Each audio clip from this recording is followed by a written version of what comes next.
nós religamos, e a rede aguentou ligada. Mesmo em alguns trechos, a rede da Celesc debaixo d'água.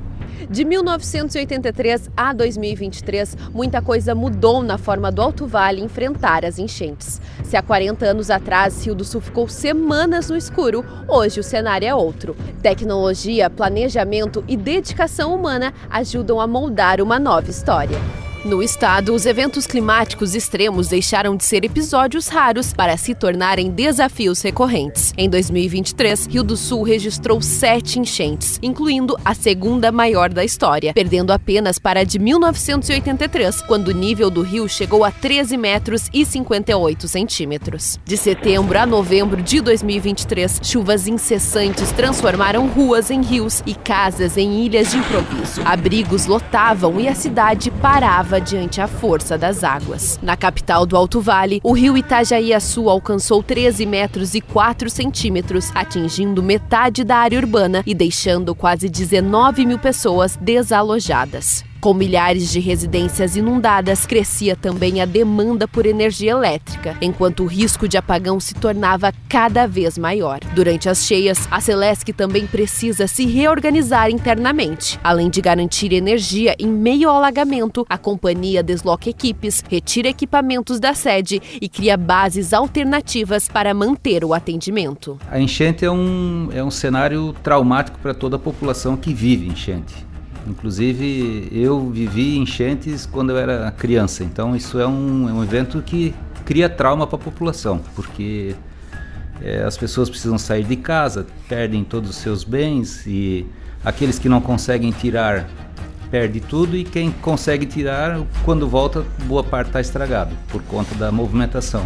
E a Celesc, ela tem atuado nesse cenário de tentar criar um bem-estar para a população, buscando atendimento em tempo integral, inclusive durante o período de cheias. Em todo o estado, 220 dos 295 municípios catarinenses decretaram situação de emergência devido a eventos hidrológicos. Segundo o levantamento da Defesa Civil, cerca de 75% do estado. Neste cenário de guerra, em Rio do Sul, a Celesc mobiliza toda a sua estrutura operacional. Um dos recursos mais importantes é a recursividade das redes, que permite transferir o fornecimento de energia quando um setor precisa ser desligado por causa da água.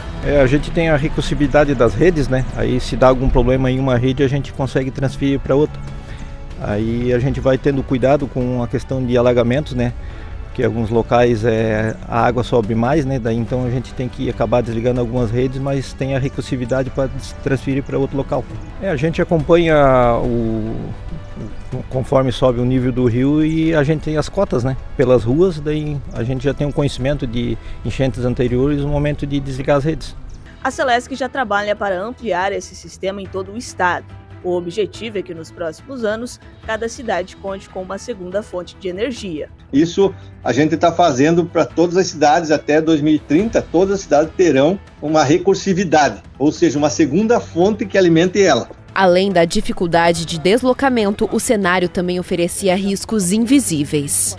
O complicado, assim, é a questão da toda a parte logística, né, a questão das ruas que a gente tem que passar com os barcos, né, a questão da água, dos perigos que tem, porque todo mundo, a gente fez curso de arraso amador, né, mas mesmo assim, enchente é diferente, que tem várias questões de correnteza, perigos que a gente não consegue ver, muitas vezes casas, lixo, sucessivamente, né.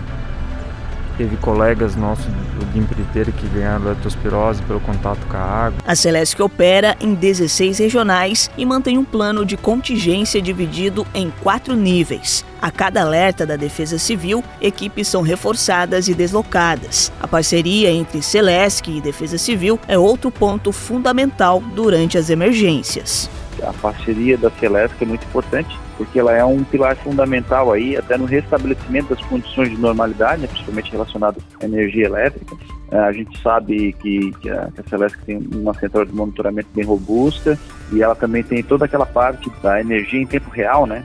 ali que a gente vê no site para verificar as condições da transmissão de energia em Santa Catarina. Então, a gente usa bastante aquela ferramenta também. E os próprios elementos de ligação, que são servidores da Celesc, que atuam junto conosco aqui no Centro Integrado de Operações.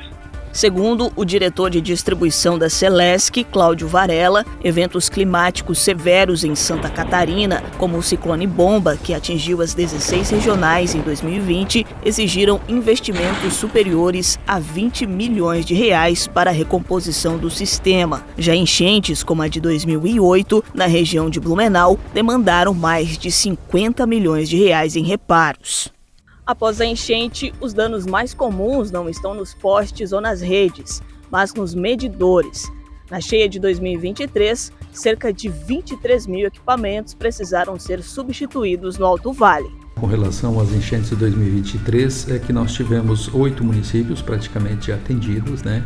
E nós trocamos 22 mil e alguma coisa, eu coloco aqui para arredondar 23 mil medidores. Então, em tese, foram 23 mil unidades consumidoras ou residências que tiveram ou foram impactadas pelas enchentes na conexão com a Celesc, no sistema elétrico, onde que nós tivemos que ir até a residência desses consumidores e trocar o medidor.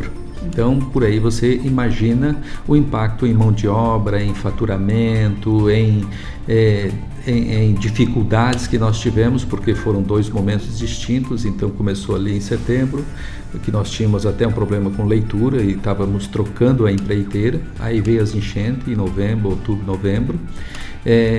E esse trabalho se estendeu, em tese, a troca dos medidores até fevereiro, quase março praticamente. E daí vem toda a questão da adequação do faturamento, né? O acerto de leitura, a entrega da fatura. Eu digo que nós estamos administrando esses rescaldos da enchente de 2023 até hoje. Poucos conhecem tão de perto a relação de Rio do Sul com as enchentes quanto o prefeito do município, Manuel Arizoli Pereira. Foram mais de 4 décadas de sua vida dedicadas à Celesc, de fevereiro de 1980 a janeiro de 2024, quando se aposentou como gerente regional. Nesse período, acompanhou a cidade enfrentar grandes crises, sobretudo as enchentes que moldaram a relação da comunidade com a energia elétrica. Em 1983, ele testemunhou um cenário de improviso e vulnerabilidade. 1983 pegou as estruturas públicas totalmente despreparadas. Ninguém sabia o que era enchente e nem como lidar com ela. Isso quer dizer Celesc, quer dizer Casan, queria dizer na época Telesc, queria dizer prefeitura. Foi um caos. Em 1983, a cidade ficou basicamente 15 dias debaixo d'água. 15 dias debaixo d'água. E demorou talvez mais uns 15 dias, a grande parte, para retomar a energia elétrica na cidade como um todo. O tempo passou e em 2011 a cidade foi novamente surpreendida com outra grande enchente. E a partir daquele momento houve uma virada de chave. A Celesc passou a investir em barcos para operar em meio às cheias. Diferente de outras cidades catarinenses que desligam a rede inteira quando a água invade as ruas, em Rio do Sul a filosofia foi outra. Em Rio do Sul, nós nunca fizemos dessa forma. Nós deixamos ligado. Nós deixamos a energia ligada e administramos os problemas. Por que isso? Porque nos momentos de crise é que as pessoas mais precisam de energia elétrica. Nós temos os prédios, temos as casas de 2 ou 3 pisos, e se você desliga, simplesmente vai desligando, você acaba deixando essas pessoas no caos. Para Manuel, a evolução técnica é clara, mas ele ressalta a face humana de cada enchente. A enchente ela é um negócio socialmente muito ruim, porque ela prejudica muito mais as pessoas de baixa renda. Muito mais as pessoas de baixa renda. Porque essas pessoas normalmente, ou de aluguel, ou porque conseguiram comprar um imóvel nas regiões mais baixas da cidade, são as regiões mais afetadas, porque o preço é menor, e acabam perdendo tudo que tem. E depois tem toda a questão social de estar lá no abrigo, nesse contexto todo que é muito difícil. Então essa questão social de um enchente, ela traz um drama muito ruim para a sociedade.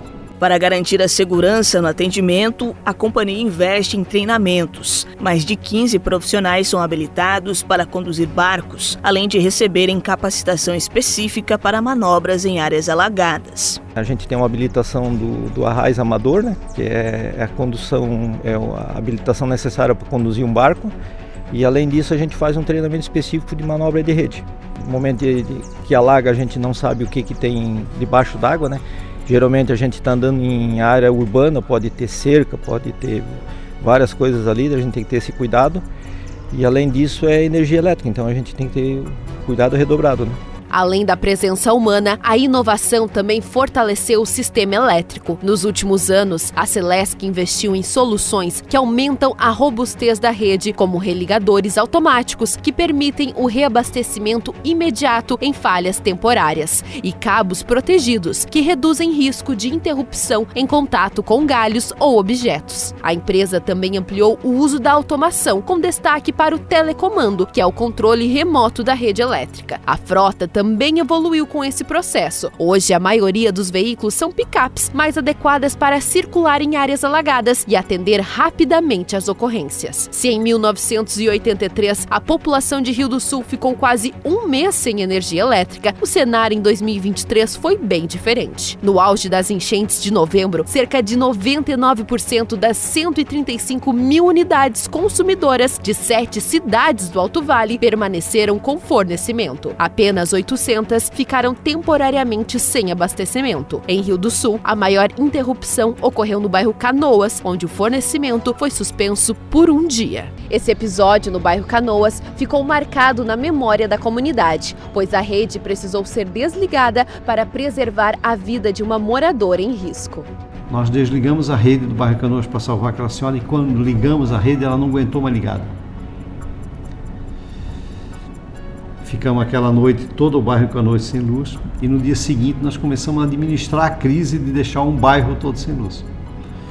E no dia seguinte, 7 horas da noite, nós marcamos através da mídia e de toda a sociedade de Rio do Sul que às 7 horas da noite nós íamos fazer um teste. E a gente tomou todas as precauções de segurança, das pessoas não estarem sacadas, porque a grande preocupação é estar perto da rede da Celesc. Nós religamos e a rede aguentou ligada. Mesmo em alguns trechos, a rede da Celesc debaixo d'água. Hoje, com equipes treinadas e equipamentos mais modernos, a Celesc consegue manter quase toda a cidade abastecida nesses momentos de adversidade. Metragens até 3 metros, 13,50, vamos dizer assim. A Celesc hoje tem know-how de deixar a cidade basicamente toda com energia elétrica para enfrentar esse momento de crise. E isso é extremamente importante para a cidade.